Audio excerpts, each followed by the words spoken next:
vous avez le trac. Vous avez le trac parce que vous devez prendre la parole en public. Bon bah alors vous faites comme tout le monde, vous tapez quelque chose dans le genre combattre le trac sur Google. Et là vous êtes submergé de trucs, d'astuces censés être plus efficaces les uns que les autres. Ces trucs et astuces, ils sont certainement très utiles, mais ils ne reposent sur aucun fait scientifique prouvé. Moi je vais vous donner 4 conseils issus de recherches scientifiques récentes et qui sont réellement efficaces contre le trac et pour réussir vos prises de parole en public. Premièrement, répétez. Bon, ça, on vous l'a déjà dit 1000 fois, mais vous devez répéter dans les conditions les plus proches possibles des conditions réelles de votre prise de parole. Ça vient d'une étude de 2008 réalisée par Raoul Oudéjans, qui est psychologue à l'Université libre d'Amsterdam. Il a fait faire un exercice de tir à des policiers, mais avant, il les a séparés en 2 groupes. Le premier groupe s'exerçait sur une cible en carton et le deuxième groupe s'exerçait sur une cible humaine, mais avec des fausses cartouches bien sûr. Et là, il leur a fait faire 3 sessions d'entraînement d'1 heure chacune, un truc complètement intensif. Et puis après, il les a fait se tirer dessus entre eux, toujours avec des fausses cartouches. Le deuxième groupe, celui qui s'était exercé sur des cibles humaines, a obtenu un bien meilleur score. Pourquoi ? Parce qu'ils se sont entraînés dans des conditions proches des conditions réelles de l'épreuve. Alors pour vous, qui tirez sur personne a priori, mais qui prenez la parole en public, c'est la même chose. Quand vous vous préparez, il faut que vous cherchiez à simuler les conditions réelles de votre prise de parole. Si possible dans la salle où ça aura lieu, ou dans une salle équivalente, debout, avec votre PowerPoint, avec un public test, ou avec une caméra si vous n'avez personne sous la main. Si vous faites ça, vous allez vous protéger des effets négatifs du trac. Vous allez vous protéger de la perte brutale de vos moyens le jour J. Donc, répétez dans les conditions les plus proches possibles des conditions réelles de votre prise de parole. C'est efficace contre le trac. C'est scientifiquement prouvé.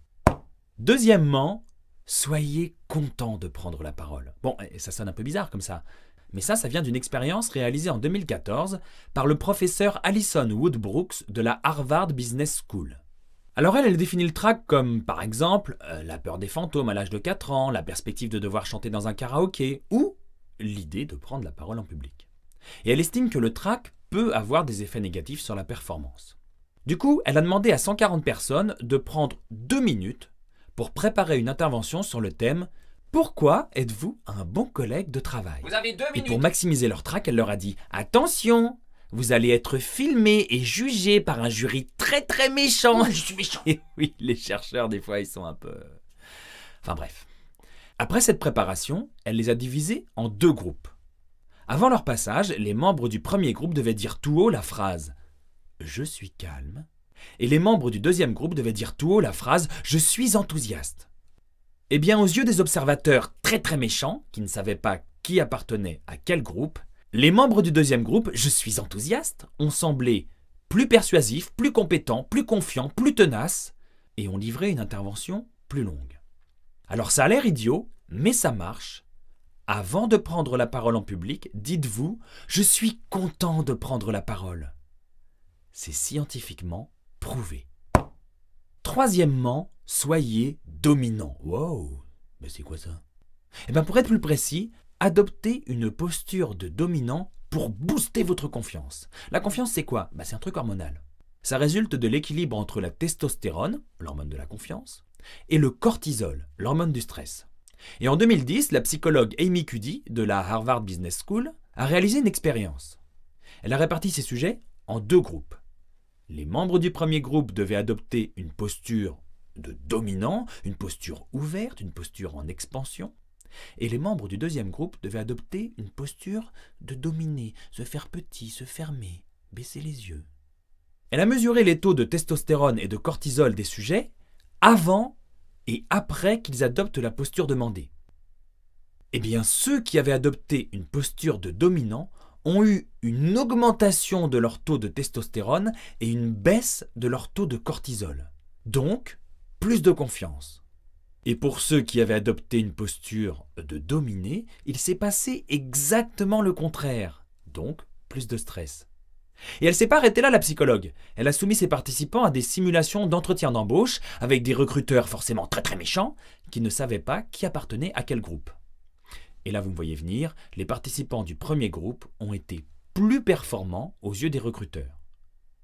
Donc, pour vous et vos prises de parole en public, avant de commencer à parler, adoptez une posture de dominant, de confiance. Ça aura un effet sur votre véritable confiance et ça vous aidera donc à surmonter le trac. C'est scientifiquement prouvé. Quatrièmement, jetez-vous sans vous concentrer dans votre prise de parole. Ah bon? Bah oui.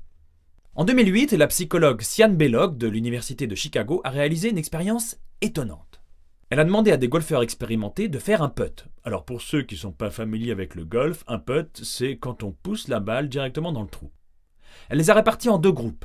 Ceux qui devaient prendre leur temps avant de jouer et ceux qui devaient jouer immédiatement sans réfléchir, sans se concentrer. Go! Eh bien, je vous le donne en mille, ce sont ceux qui devaient jouer immédiatement qui ont le mieux réussi. Bizarre. Alors elle a fait la même expérience, mais avec des golfeurs débutants. Et là, ça a été le contraire. Ceux qui se sont concentrés ont mieux réussi. Et bon, dans tous les cas, ils réussissaient moins bien que tous les golfeurs expérimentés. Alors pourquoi les meilleurs sont-ils les golfeurs expérimentés qui jouent immédiatement?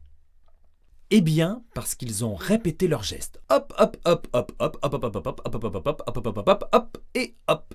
Ils réalisent leurs gestes des milliers de fois et du coup, ils le réalisent comme ça, sans même y réfléchir, de manière quasi inconsciente. Et alors, tout traitement conscient, comme par exemple essayer de se concentrer, interfère avec ces mécanismes inconscients et du coup, la performance est moins bonne. Pour vos prises de parole en public, ça veut dire qu'il faut d'abord que vous créiez des automatismes. Et on revient sur le fait qu'il faut répéter, répéter, répéter, répéter, hop, hop, hop, hop, hop, hop, hop, hop, hop, hop, hop, hop, hop, hop, hop, et hop. Et le jour J, vous jetez dans votre intervention sans vous poser de questions. C'est scientifiquement prouvé. Allez, on résume tout ça. Premièrement, répétez dans les conditions les plus proches des conditions réelles de votre prise de parole. Préparez-vous à fond.